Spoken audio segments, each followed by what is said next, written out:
Alright, finally got that drum off. If you feel the inside of the drum, it should be smooth. If you feel like a bunch of valleys and stuff, that means you need new drums. And this one it definitely has a whole lot of grooves in it. It'll work for now, but boy, that was a pain in the butt to get off. Just gotta be gentle and slow with it and use a hammer and a flat tip and keep working it like all the way around. Okay, once you have that off, you want to take these little clips off. Get it close enough here, and they're right there, right where you see that worn spot. I'll point to it. It's that thing right. If I can get some light in here, it's that little peg you see sticking out. All you do, you take like a little pair of pliers,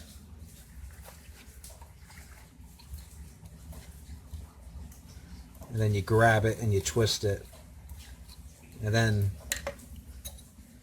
that slot there, you can pull it right off, and that pretty much makes the brakes entirely loose. So you want to take some pictures, you know, of this, just so you know where everything goes. Okay, the next spring is right here, and it goes into this little slot that's right there. I don't know if you can see it. It's a really tiny slot. It's hard to get my big light in there. Now you can see it. See that little slit? That's where that hook was in. So you just got to pull it to the left while you're pushing the brake pad to the right, and then you can pull that out. And next you just want to take the spring out of that hole right there. Just use some pliers, pull down on it and pull back, and it'll come right out. Okay, what I like to do is I like to take both tires, left and the right, off, driver and passenger side, and you can use the one side as a reference. Now with this model they have a right, and on the other side the this clip right here is going to be on the left. So the brake shoe's on this side, and then on the other side, the driver's side, the brake shoe's on this side. So you don't have to take the brake shoe off. But if you're only going to do one, then make sure you take some photos. Usually people forget, like myself, how this is positioned and where the three springs go.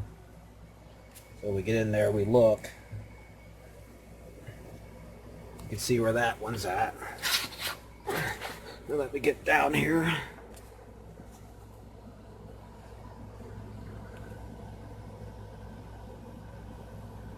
And see where the brake pad is? It's behind this lip right here. You definitely want to make sure when you put this brake pad, the new one on, you want to get the bottom brake pad behind this lip. That's right here. And the same for this brake pad as well. And then you see there's a spring that goes underneath it. And that connects those, holds them two together.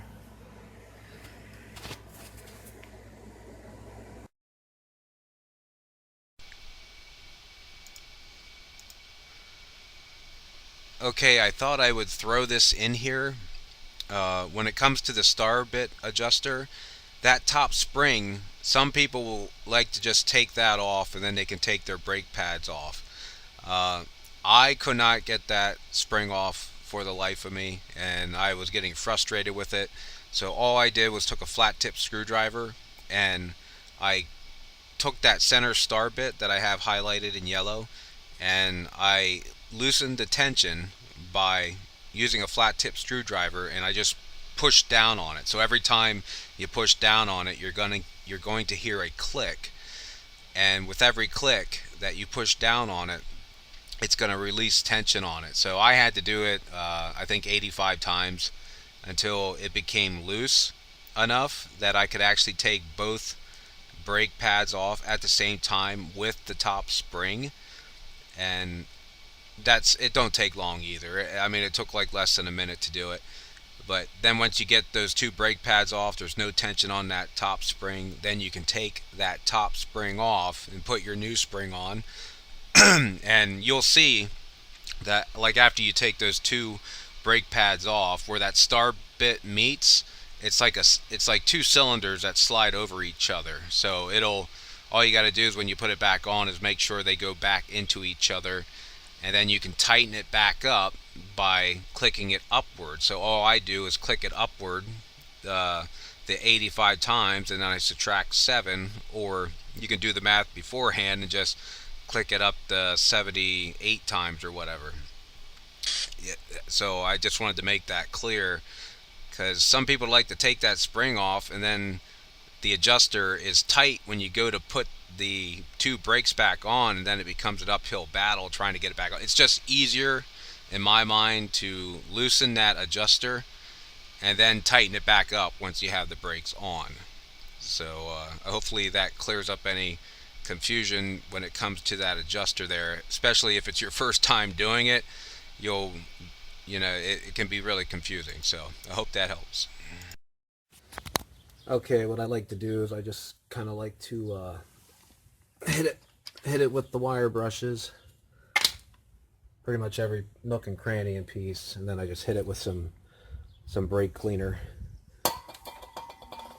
So I usually use CRC, but that they had a $5 special for brake cleaner and grease and all that stuff, so I just took that instead. So, and the main goal is just to get all the loose particles and rust out of there. So then I hit the contact points of the brake pad with the dust protector with some anti-seize lubricant. So it's aluminum based.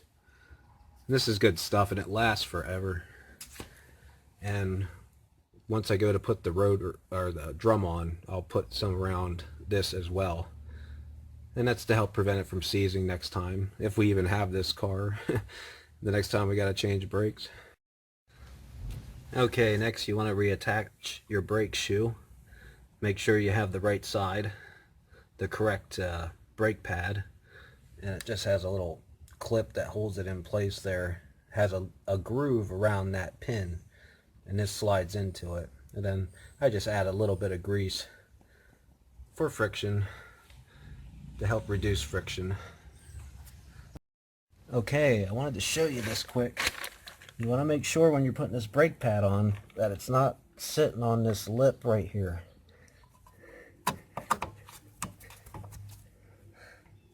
It needs to be behind it, okay? Okay, last thing, your brake adjuster. Right in here. What I did was I spun this 85 times by pushing it downward. So I'd go down, so every click I counted it, so it was 85 times I went down to get it loose enough to get these off. So what I'm going to do is I go up now. I already did it, but you just click upward like that. You hear that click? I'll put it back down because I already had it. Oh, go back up here quick.